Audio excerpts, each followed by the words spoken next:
Man, three. Welcome to the Sultans of Spine podcast. I'm your host, Jameel Pendleton.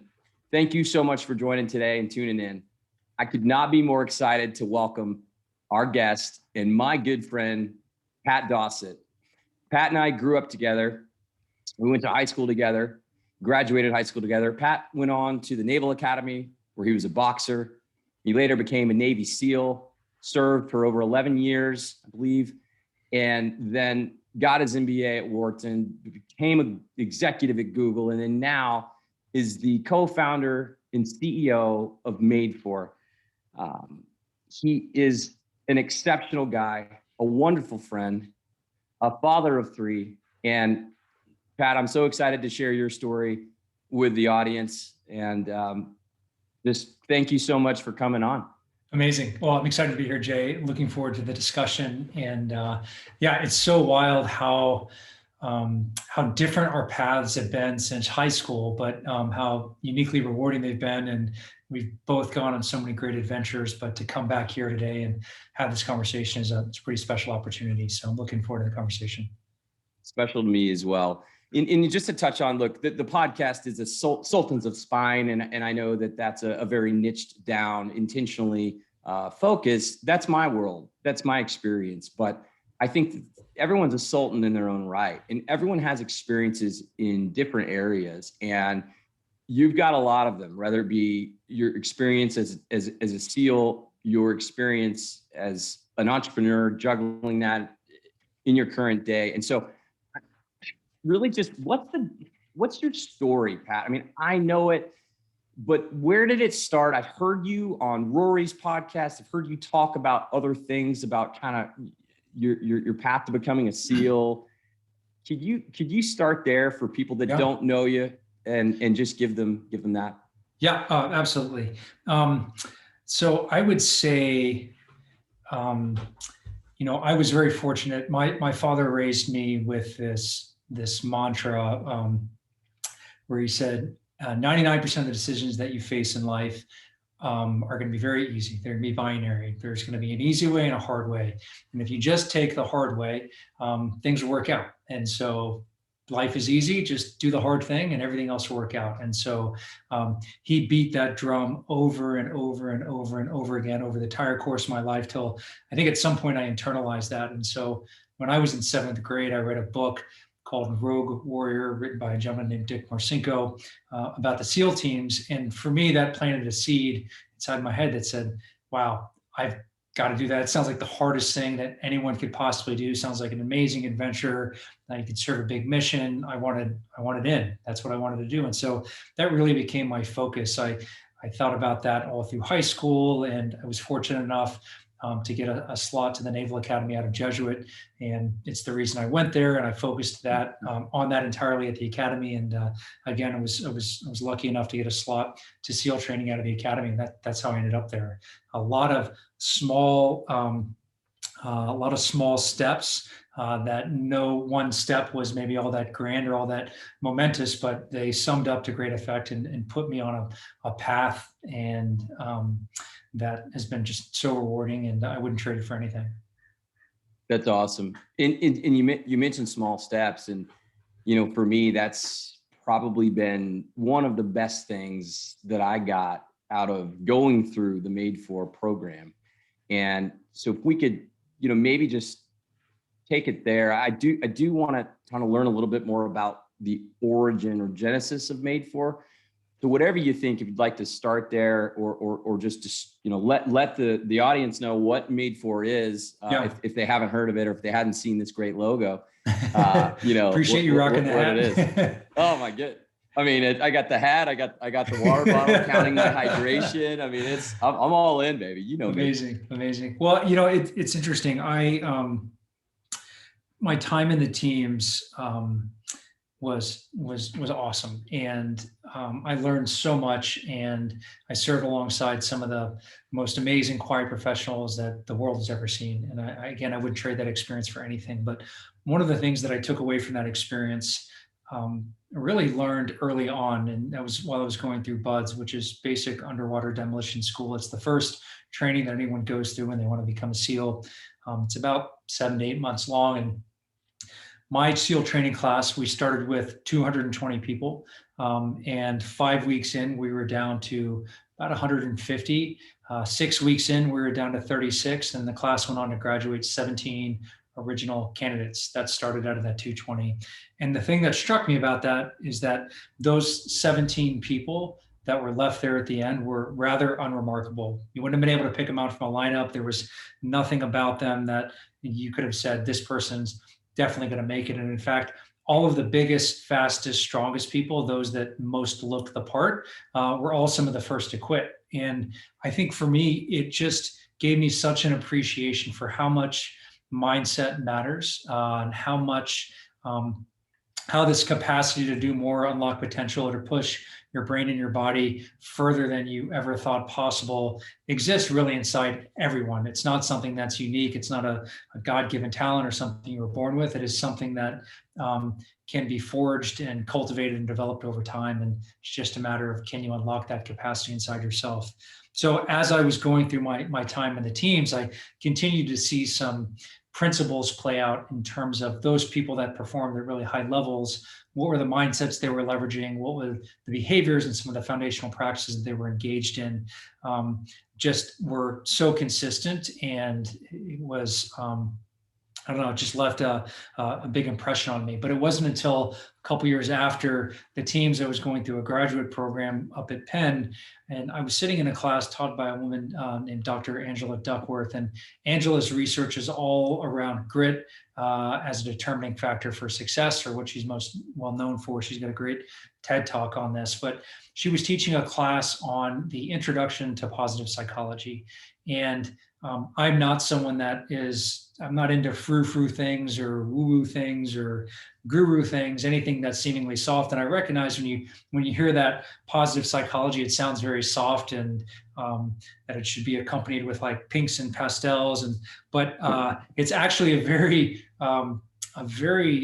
disciplined field and heavily researched field, scientific field, where they explore the other side of the equation of well-being. And so a gentleman named Dr. Martin Seligman really was the one that championed this field of positive psychology. And he came along and he said, for the longest time, psychology and really all forms of mental and physical care focused on treating and minimizing downside risk. Like, how can we stop doing bad behaviors? How can we focus on harm reduction and reduce negative outcomes, whether it's by avoiding certain things or stopping certain things? But he came along and he said, that's great, but that's only half the equation.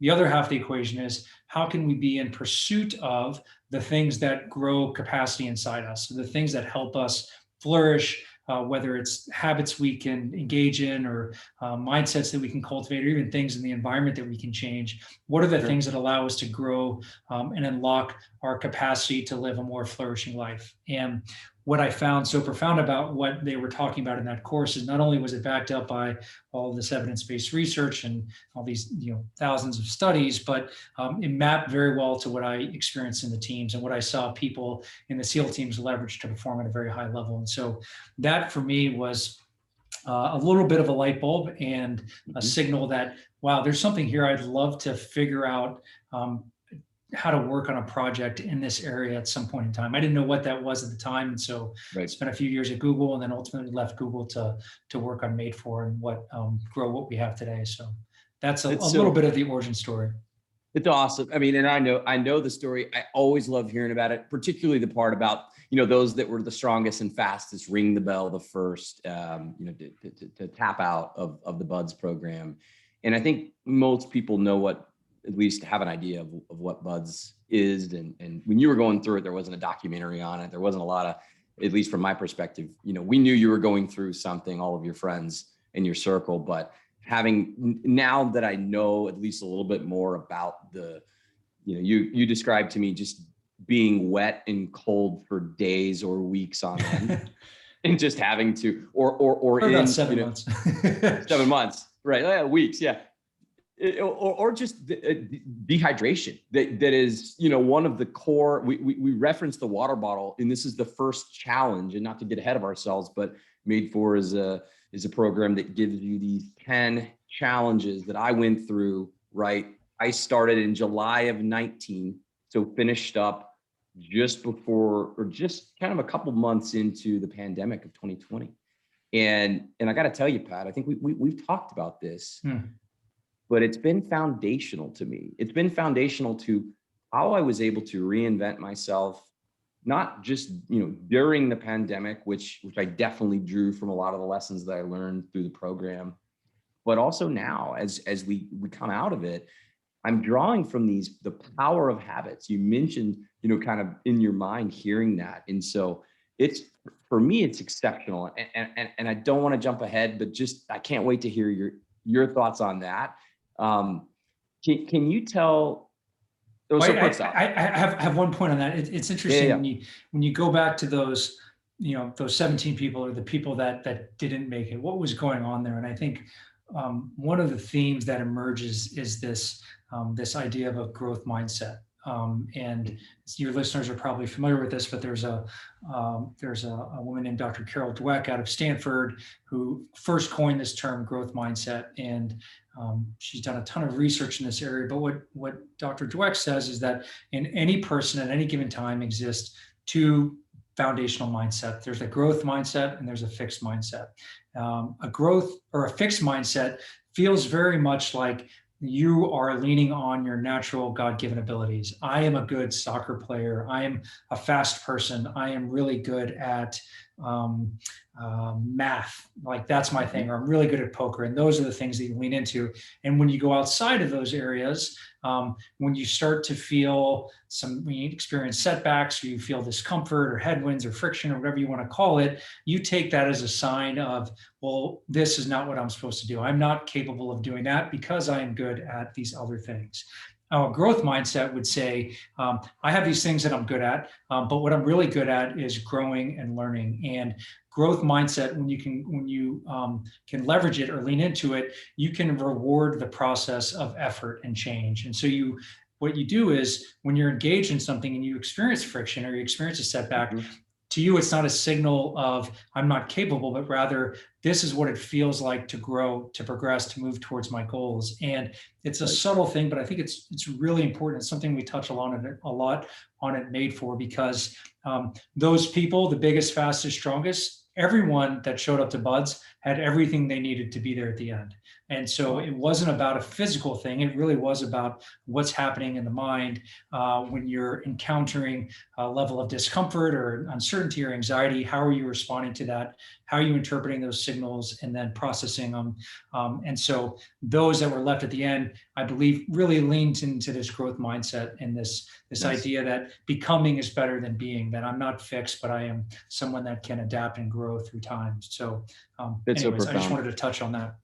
No, I'm glad you did. And it's profound, and I love everything about Made For is backed by science, and that was one of the things that for me gave it credibility.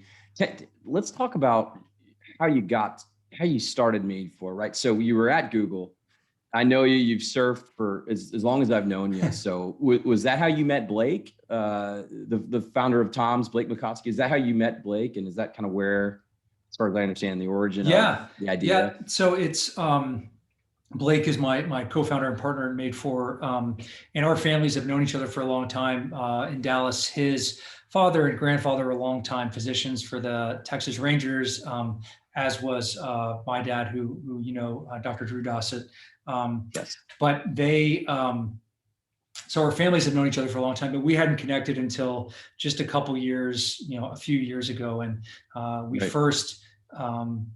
we first identified the shared love and passion of the ocean and surfing. And so our friendship really started around surfing and then evolved from there. But we were on a surf trip a few years ago, and Blake asked a question to our group of guys that we do a trip with every year. And he said, if you could work on anything, and money was no object, if you could just work on a pure passion project, what would you want to work on? And we went around the table. When it got to me, I said, I don't know what form this takes, but I've always loved this idea of potential and unlocking potential, and how can you help people perform at the highest level possible, whether it's individuals or teams or organizations. I just love this idea of unlocking potential. And so I would like to work in something in human performance space or potential space. And right after that trip, Blake sent me a note. He said, as soon as you said that, I wanted to be all in, but I didn't want to put you on the spot. And so let's come together and let's talk about this and see what could come from this. And so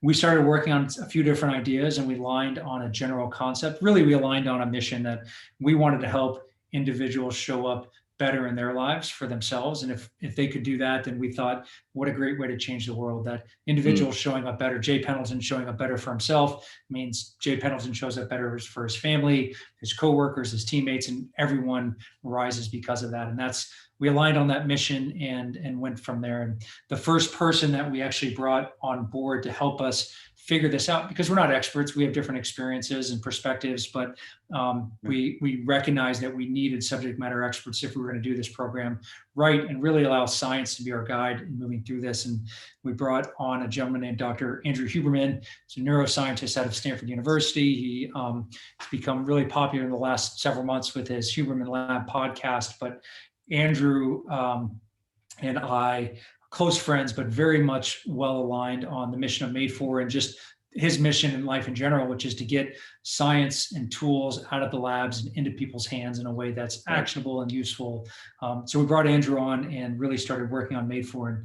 And if you want, I can expand on Andrew's research in neuroplasticity and how it applies to Made For. I think it's fascinating because of maybe some of the audience here, maybe some neurosurgeons, orthopedic spine surgeons, some physicians and people that work in this space.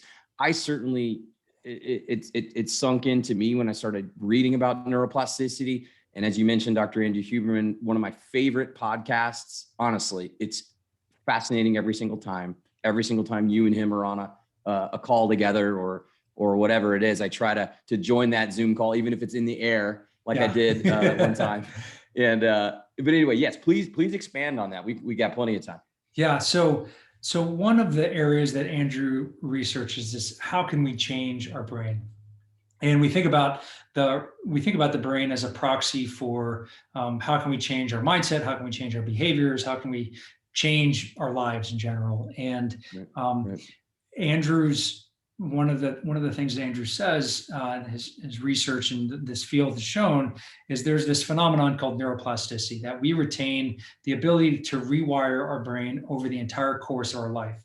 But past the age of 25, it takes some very deliberate engagement to do that. In fact, there are really only two ways to rewire the brain after the age of 25. One is through a short, intense experience, can be positive or negative. So something like food poisoning or car accident or the birth of a child or getting married. Those can be things, first time you're in combat, those can be things that rewire your brain and have lasting effects. But the other way is through small, consistent steps done over time with awareness around the action that you're taking and the effect that it's having. So it requires a level of attention and focus and reflection in order to really create lasting changes inside your brain.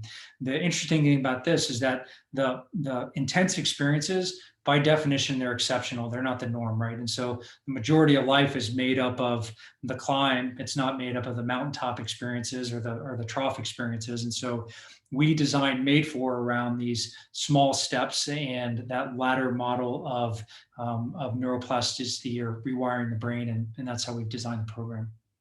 And what I loved about that is the intentionality of it. It's you tell people about it, you describe it very well in the little booklets and journals that you get every month with the challenge. And so we've referenced the water bottle. So let's maybe start there, right? Hydration.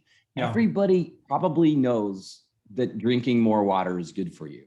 But the missing element is when you journal about it and when you connect that water tastes good and I'm going to write about that for a month. And right, it's repeated steps just every day. Can you talk about that and maybe dive in a little bit? I don't want to give it away for those that haven't embarked on the program, but this is rooted in a lesson, a painful lesson that you learned in the teams. Yeah. Well, I just tell a side story here. When we were we spent our first year of Made For in beta, so we were serving 1,000, I think 1,300 members all across the country during our first year, really learning and kind of growing alongside them to make sure that the ultimate program that we brought to market was really effective and a good fit for people. But I'll never forget, 2 months in, we were doing calls with some of the members that were going through, and I was on a call with this woman in North Carolina.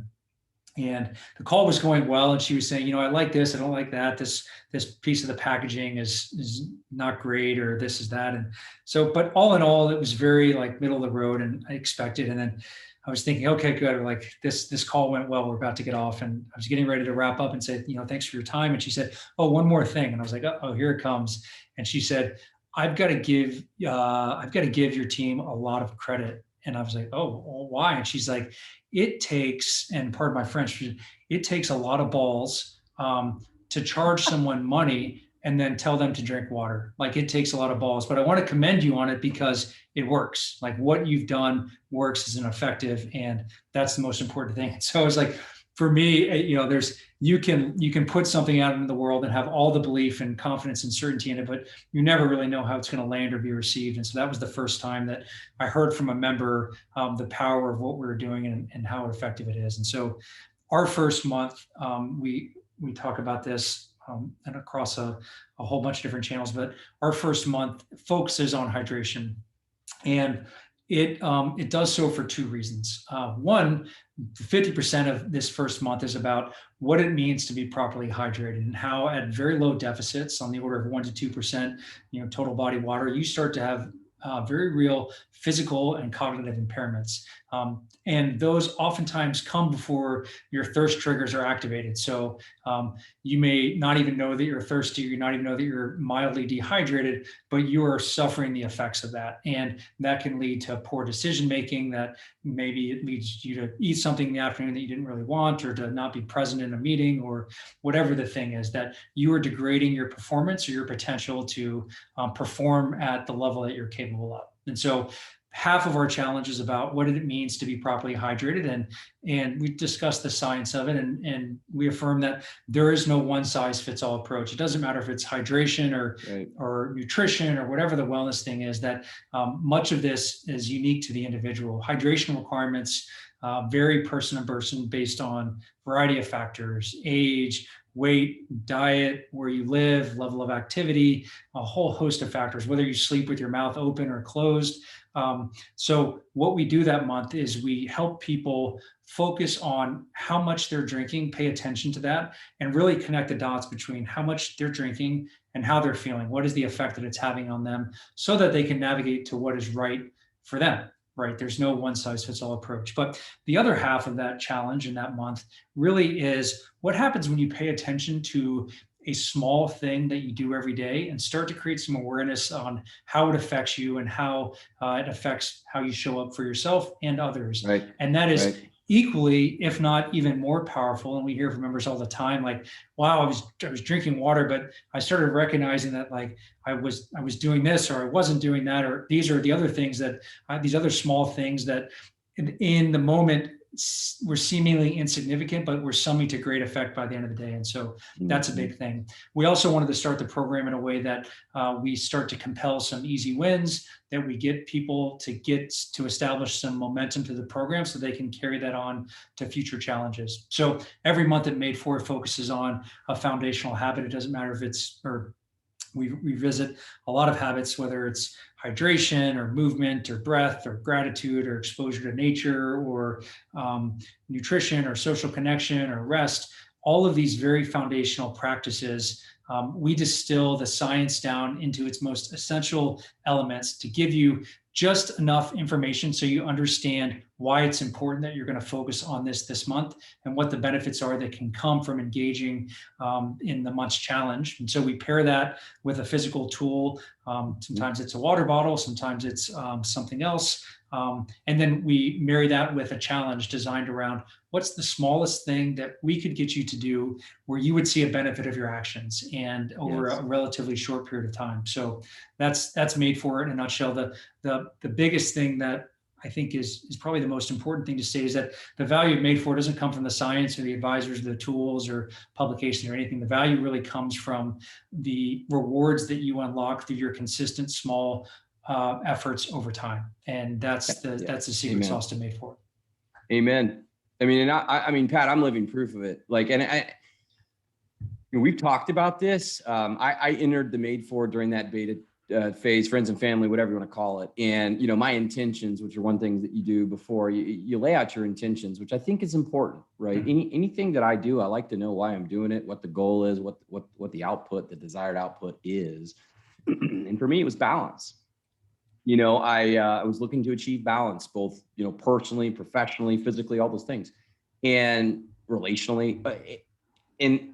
It definitely got me there. It just was not the path that I ever thought that it would take to get there. And for me, what Made For did was it taught me how to create good habits, the value of consistency, the power of momentum. And these are things, Pat, that I started in, physically, and you probably saw that maybe more than you wanted to, but I lost a lot of weight just following a consistent movement challenge, just every day, break a sweat.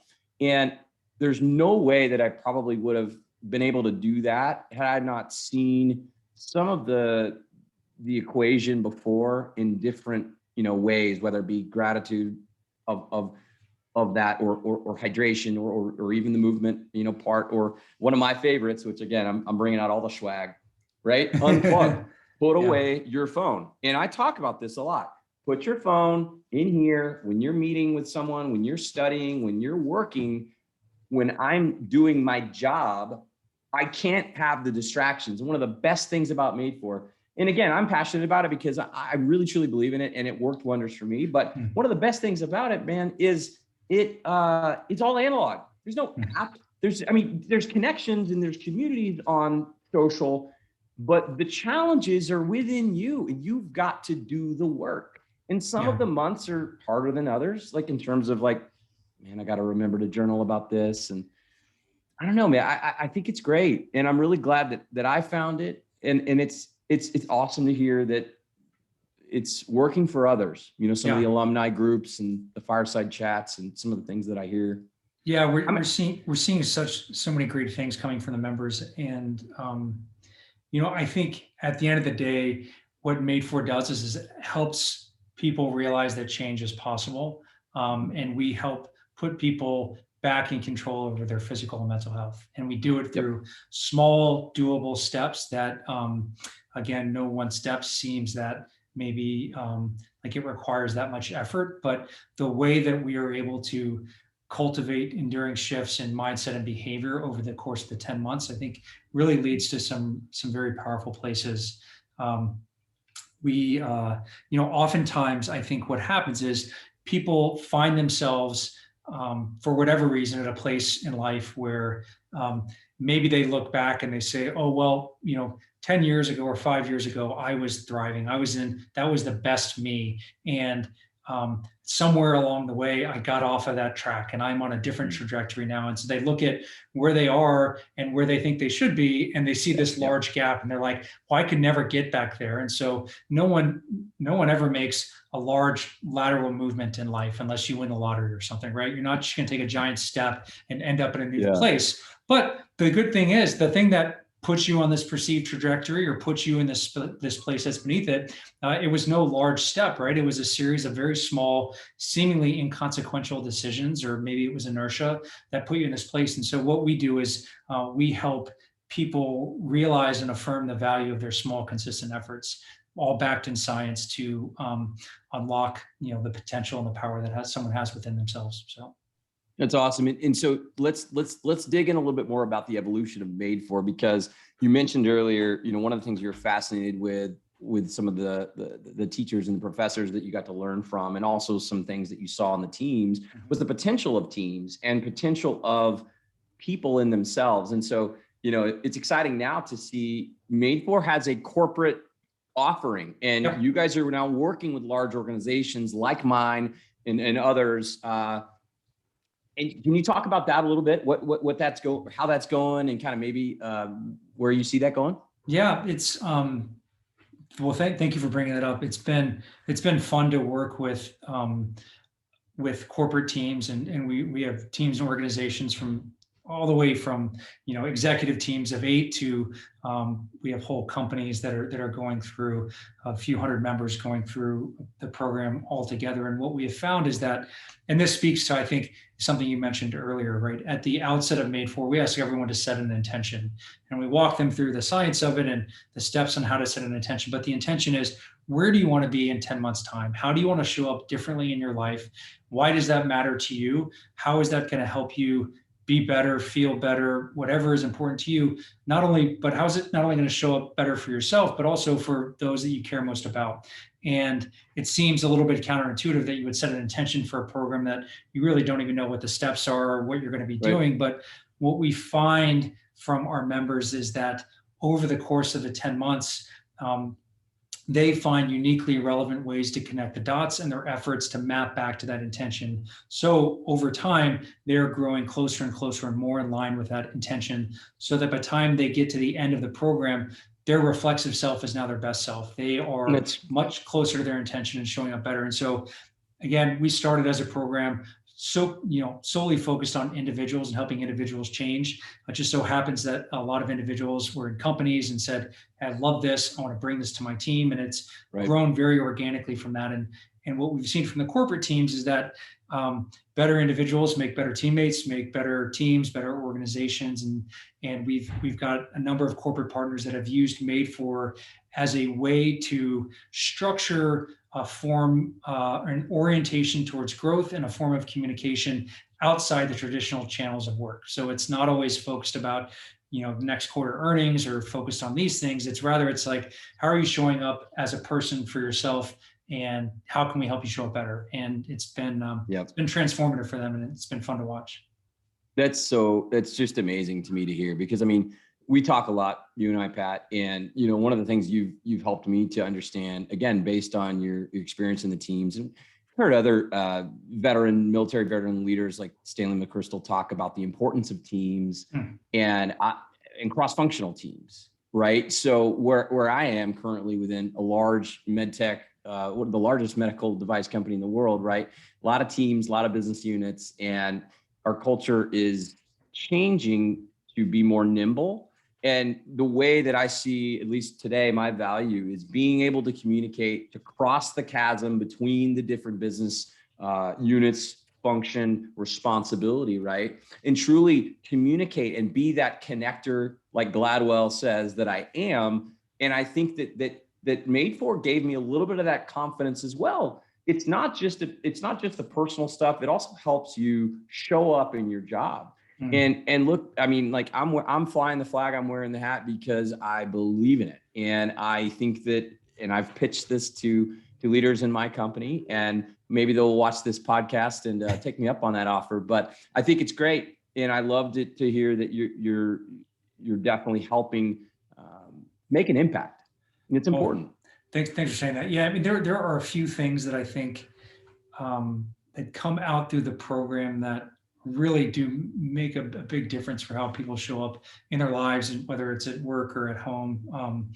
A couple of them, I just want to keying on the team aspect of this. One of the things we talk about, we have a whole month focused on connection and how we connect and how connections help bring out the best in us. But part of that is how we communicate, right?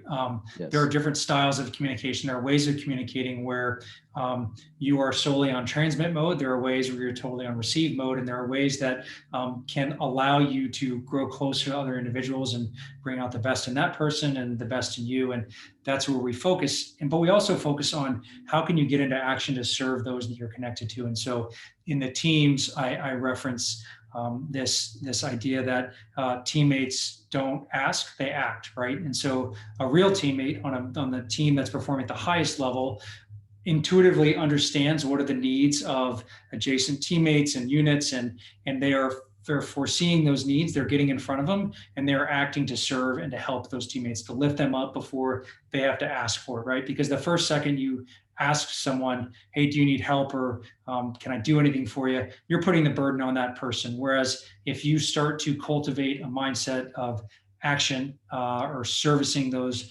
relationships and those teammates in advance of the ask coming down, it just such a powerful way to exist on a team. And again, that in the SEAL teams, when we talk about other SEALs, we don't say like, oh, that guy's a great shotter, he can do a lot of pull-ups, or he can do whatever, he's super fast. We say, yeah, he's a good team guy, because every metric inside the teams is that person a good teammate? And if they are, then all right, let's do this. And if they're not, then they probably, they're not someone we want on our team. Can you help me there? I didn't plan on asking you this, a little bit of a curveball. I'm evaluating talent for people that are to hopefully join our organization, help us grow share. Team is always something that I'm focused on. Mm-hmm. How would you advise me to evaluate whether or not someone is a good team guy, a good team player in corporate America or in our world, medical devices? What are your thoughts? Like, are there any cues or clues or, Yeah. So I think there's no substitute for experience. And so what I have found is that people that have served on teams, whether it's high performing teams or cross-functional teams or teams in high pressure environments, even sports teams, like just having the experience of what it means to be on a team and to serve on a team, being able to draw to that experience or draw from that experience is incredibly valuable. And so today, right, you can read books on anything and anyone can talk the language. But if you look at someone's previous experience, where have they actually served on teams? How have they served on those teams? And how do they talk about that service when challenges arise? The culture that existed in that team, and what was good about it, what was not good about it, how they would like to serve on teams going forward, the cultures they want to try to be a part of. I think teasing out those conversations and directly tying it to past experience is a really good indicator of how they may perform or align with your team going forward. Well said. No, I think you're spot on. And I've talked about this before in different mediums, whether it's a silly LinkedIn video or maybe even another podcast episode. It's all kind of running together. But there's a reason there's former military and former athletes in medical devices, because it's a high pressure environment. There's a patient on that table, right? Your dad is a spine surgeon, right? That's one of the biggest reasons, one of the main reasons why I'm here. He opened a door for me a long time ago. And everyone needs to bring their A game there in that environment, because it really truly is life or death. Let's be honest. Not to the extent that you saw in your service, but really, it matters, and mistakes are costly. And so you need someone that can handle themselves in the fire, that can compartmentalize that and take high stress situations and be able to still perform when someone's yelling at you. An authority figure is asking you for an instrument that maybe you don't have, right? Just those types of, it's really hard to tease out who's going to perform well in that environment, on a Zoom call. I hired several people during the pandemic. I hired them just over Zoom, and that's really difficult, because this is a body language and a relationship sale, and you got to get to know the people. But I do think that there's a reason, a correlation. What I was getting at is athletes, military, anyone that, as you said, has served and been part of a team, and whether a captain or just a co-team or a part of that, I think it's a good indicator. I would agree with you. Mm-hmm. That's awesome. Well, I know in that role, it's so important, and I know you probably do a really good job of this, but really putting people in. Arming them or equipping them with that information of what it's actually like to do this job. Because at the end of the day, you want to set people up for success. Those that you accept and those that you don't accept. And the ones that you don't accept aren't because they're not great people, but because maybe they're going to be at their best in a different style or a different role or different, conditions. And it's not a judgment on that person. It's just a matter of you're trying to fit this experience with, the right person coming in. So that's right. Yeah. Let's switch gears, if you don't mind. If you could, what have you learned during the journey as an entrepreneur? Because I mean, you mentioned Google, you spent some time there. Obviously, that's an interesting and amazing culture. But then being an entrepreneur is completely different. And so maybe, are there anything that you would say to someone trying to start a business or someone maybe struggling with their small business? What have you learned? Maybe, or anything there? Yeah. So interesting. Well, the first thing I've learned is don't start a business and have twins at the same time. That is not it's not a recipe for good physical and mental health. Compartmentalized, right? You're like, yeah. Oh my goodness. It's a lot to take on. And I would say this to any SEAL that having twins and starting a business is way harder than SEAL training, because I've looked for bells multiple points over the last 2 years and I can't find it. There's no bell to ring to be done with this. Or you're ringing it and Kim's not answering, right? It's just nobody listens. That's it. So, I think where you can do, I think it's really important to think through your purpose, your mission, your vision at the front end, and to make sure that what you are doing is something that you really care about or you really believe in, because it's not a matter of if, but when. You're going to hit setbacks. You're going to miss targets, or you're going to just encounter unforeseen challenges and circumstances. And I can't imagine doing that if I didn't believe in what I was doing, if I wasn't really bought into the mission and the team and what we're trying to work on. And so I would say that is probably the best fuel to have to equip yourself going into entrepreneurship or startup environment. But and then I would say the other thing is, like, look, just never stop learning, right? Always be cultivating this growth mindset and trying to take in as much information as possible and learn from your experiences and make sure that you're not making the same mistake twice. So that's brilliant. And you gave me that advice when I was looking to do this podcast. And, you kind of asked, what's the focus of it? And it was great advice, just being intentional about what you're doing, making sure that you are passionate about it, which I am.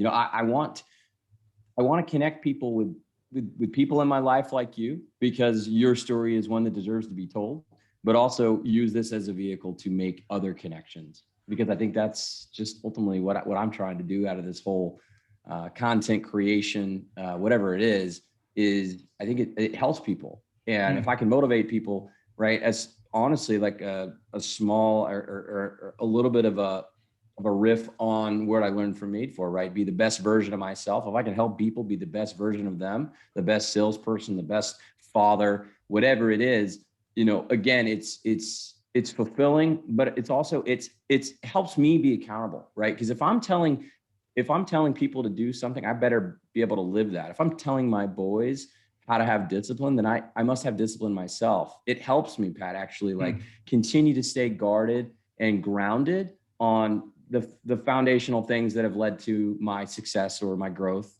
And that's kind of one reason, I guess, when you boil it down, like why I'm doing this. Yeah, I was going to say, we talked about this too, the thinking about the trade-offs, right? That what you want to be doing is over time growing closer to the things that are uniquely rewarding to you. And it's going to be different for Jay than it is for Billy or for Max or Cullen or Ryan or Pat. Like, it is going to be different for the individual, but you have to know what that is, right? And so you engaging in this, know that this is something that is rewarding to you. It's worthy of your time and your effort and your intention, because at the end of the day, this is a game of trade-offs, right? If you're directing attention and energy and effort towards this, then you're not directing it elsewhere, and vice versa. And so I just think, and I talk about this all the time with our members and our team, and specifically, is that our members' attention is the most precious resource we have. And so if someone is giving us their attention, then we need to make absolute certain and be absolutely sure that we are using their attention in a way that's going to be most rewarding and effective for them possible, because that is attention they're not directing towards their kids in that moment, towards their family, towards their team, whatever. So I love that. That's so profound. And it's true. I mean, you're talking about the opportunity cost, right? The opportunity cost of me starting up a podcast versus is an hour that I'm not doing something else, right? But there's also, it's juggling that versus the cost of not doing this, right? And having regret of not doing this, because I had this idea and it was just eating me and up inside. And I was a guest on a couple of podcasts and I was already thinking about this idea. And once I was a guest and I saw the output and I saw actually like what it is, I'm not even a big podcast listener. I wasn't. Now I am. But I honestly wasn't a huge podcast guy. I mean, I've listened to a few here and there, but now, I mean, I was traveling yesterday. I probably listened to 2 or 3 podcasts on the way and took the dogs on a jog this morning, was listening to another one. It's a great way to get information, for me. And I've kind of made a shift. I used to listen to the Ticket Sports Radio and it's great. But especially now during the summer and my teams, the Cowboys and, Mavs are not playing, then it's a good way to get information, during that. Sure. Again, the time that I would normally dedicate to sports radio, I'm now shifting into the podcast mode, those early mornings or travel or transit, stuff like that.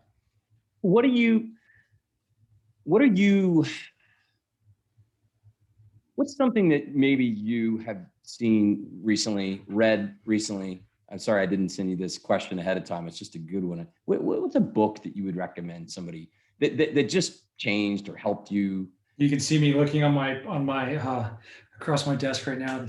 I've always got like 5 or 6 books that I'm reading, and so I'm just trying to. I know you do. You've recommended a few to me, so I mean, there's so much out there, right? There's book clubs, there's book recommendations. I'm reading Atomic Habits by James Clear. It's awesome to read that now after going through the kind of the daily habits that we've talked about. And so, what are some maybe 1 or 2 books that you really love or that you would recommend, whether it be somebody in sales, somebody as an entrepreneur, anybody out there? There is and I've talked about this on other podcasts, but I always come back to it because I think it's just such a powerful book. But there's a gentleman by the name of Clay Christensen. He's a longtime professor at Harvard and consultant. Just passed away this past year, but a brilliant mind. And he was most well known for his theories on disruptive innovation and how small startups can overtake entrenched incumbents and what are the forces at play when that's happening. And I had the benefit of taking some classes from Clay a few years ago, and just a really beautiful mind and an amazing person. But Clay wrote this book called How Will You Measure Your Life, where he took some of the principles and lessons learned in his disruptive innovation theory and applied it to life. Wow. And he raised something very interesting at the very beginning of the book. He said, look, I went to Harvard Business School, and my Harvard Business School class had all of these amazing people, all these fabulous backgrounds, but they had essentially unlimited potential and ideas and energy behind them. And like the world was their oyster when we started Harvard Business School. But Absolutely. He said, we do these reunions every few years. And so you'd see them at the 5-year, the 10-year, the 15-year, the 20-year. And he said I noticed something really interesting in that what started out as these people with unbounded potential and ideas, people started ending up in very different places. People were getting divorced. They were going to prison. They were being charged with crimes. They were dying of heart attacks. They were experiencing a much different life than the track or the trajectory that they were on. And so Clay looks at that. He said, what's going on here? And where he ultimately landed is that these small trade-offs that you make over the course of a day, over the course of a week, months, that they add up in really significant ways. And so really making sure that you're very clear on what matters most to you and that you hold fast to that you don't give an inch here or give an inch there, because those inches add up and can put you on a path that you never expected to be on. So, but it's a fascinating book because you get the disruptive innovation stuff and you get some of his wisdom from a life well lived. So that's probably a book that that's awesome. Thank you for sharing. That's amazing.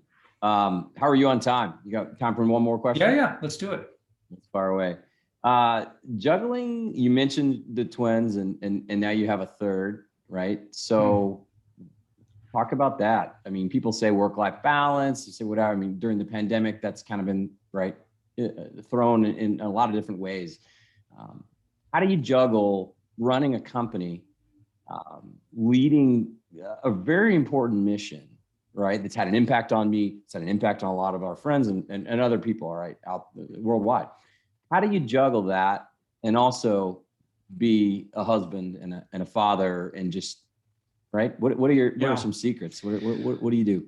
I think you have to be really, or at least I found that I have to be very guarded of my time. And again, how I'm directing and allocating my attention. And so always trying to make sure that the priority remains a priority. And so I start my day with my children. For the first couple hours of the day, I get up with them, wake them up, give them their morning meal, and I am fully present. Phones aren't allowed. I am there with them, and we have a really awesome start to the day.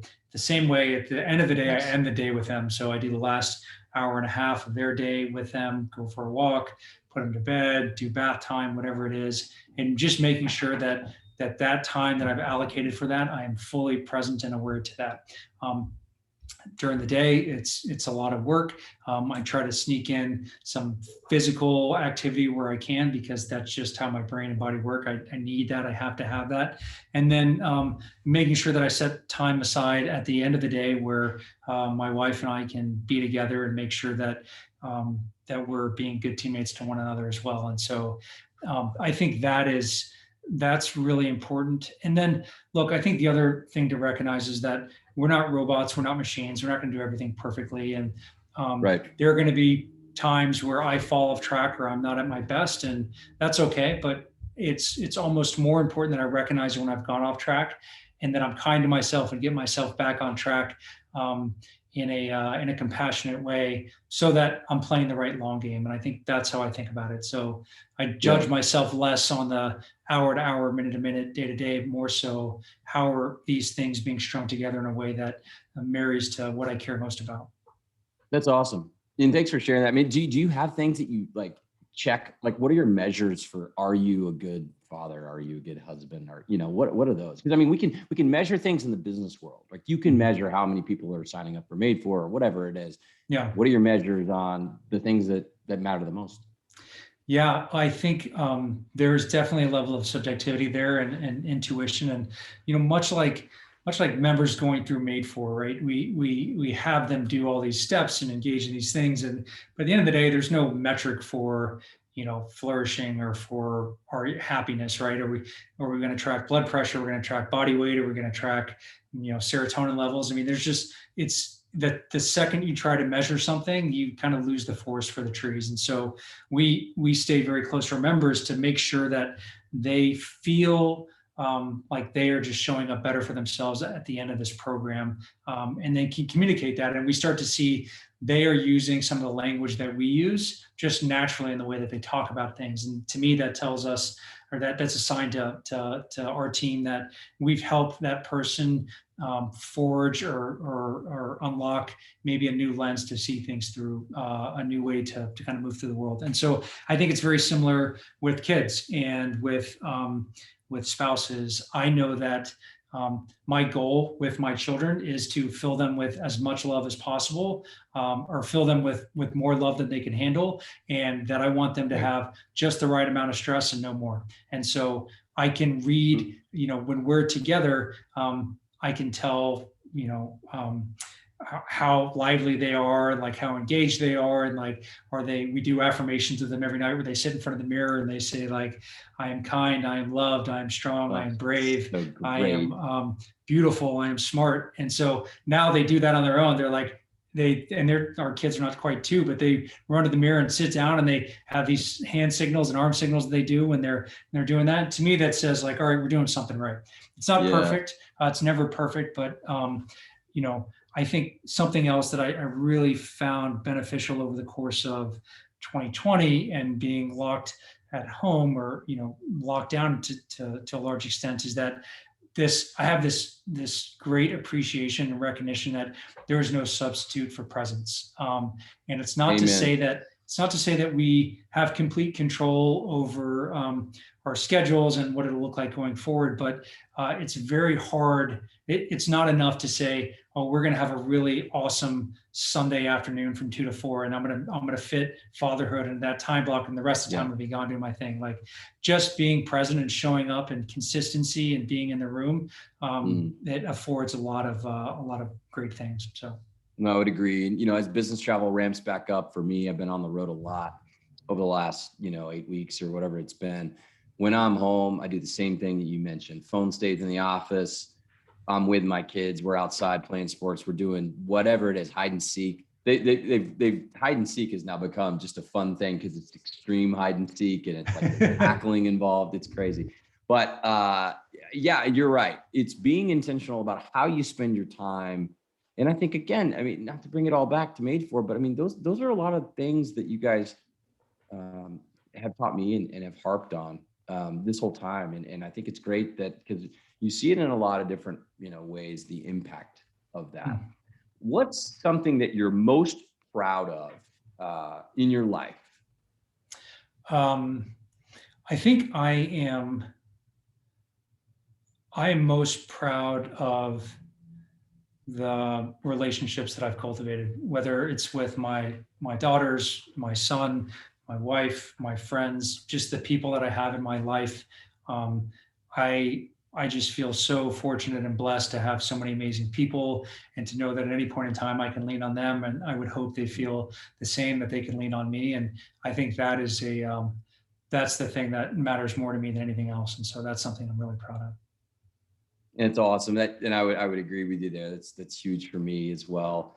And then last question, and I so very much appreciate your time. What do you want your legacy to be? Big question. Legacy. Sorry to go deep on you with the surprise, but you're one of my best friends, and yeah. I'm curious.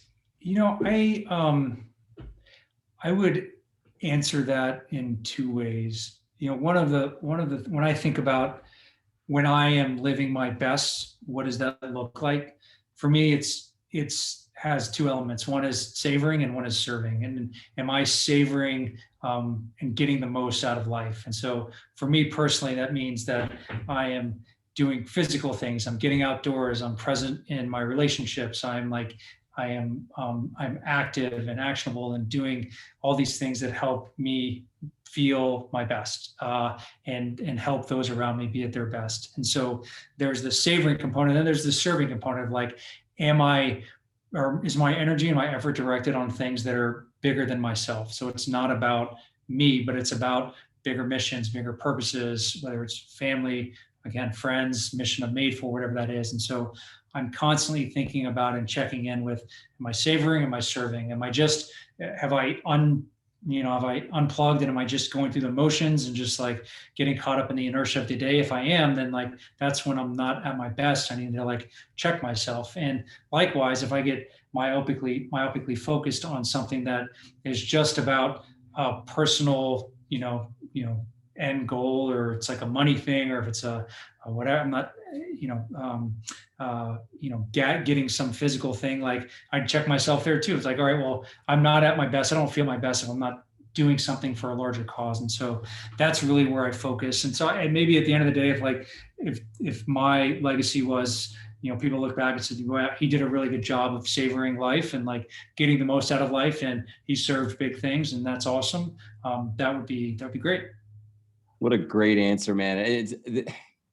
That is so profound. And I think you're doing a fantastic job, as someone who, I value you as a friend. I value your opinion and your advice, and just a lot of things that you provided for me. That's wonderful to hear, because I think you're on track. Pat. Amazing, brother. Well, all of those feelings right back at you. And I know that I don't get to interview you because this is your podcast, but I feel all the same way about you. And I'm so excited about what you're doing in the evolution of Jay and your mission and the steps you're taking. And I think, the hardest thing is to get started, and you've done that. And I know this is only going to continue to build and grow and help a lot of people. So I'm proud of the work that you're doing. Thank you, brother. I hope that it does. If people wanted to find more out about yourself, Sure. Made For, where would you direct them to go? Yeah, so you can find Made For online, getmadefor.com, getmadefor.com. You can find us on Instagram at Made4, and then you can find me on Instagram at Made4_Pat. So those are probably the three best places to find us. And if you ever want to learn about us, or there's, just reach out. You can drop us a note on our website or send us an email, and love to tell you more. Yeah, it's awesome. I'll drop some links in the show notes. I'm still getting used to the verbiage of these podcasts, but I'll drop some links so that people can just click them on the YouTube. And man, thank you so much for spending the afternoon with me. This was, on a personal level, super rewarding. I hope that it helps people find the best version of themselves. The Sultans of Spine podcast is really just starting out, and I'm excited to have you as, probably definitely my closest guest, of someone that I know the best that has been on the show so far. And even though we don't work together, we don't really work professionally together, not yet, not until we get you into teaching the greater teams. That it's really just been a rewarding way to spend my afternoon, especially on a Friday. As we go into the weekend, I'm just re-energized by spending this time with you, Pat, and I hope that the listeners feel the same when this airs. So thank you, brother. Thank you so much, man. This was really special. Amazing. Really enjoyed it. Thanks so much, Jay. Take care. Yeah, brother. All right. Thanks for tuning in to the Sultans of Spine podcast. We'll talk to you next time. Thanks, everybody.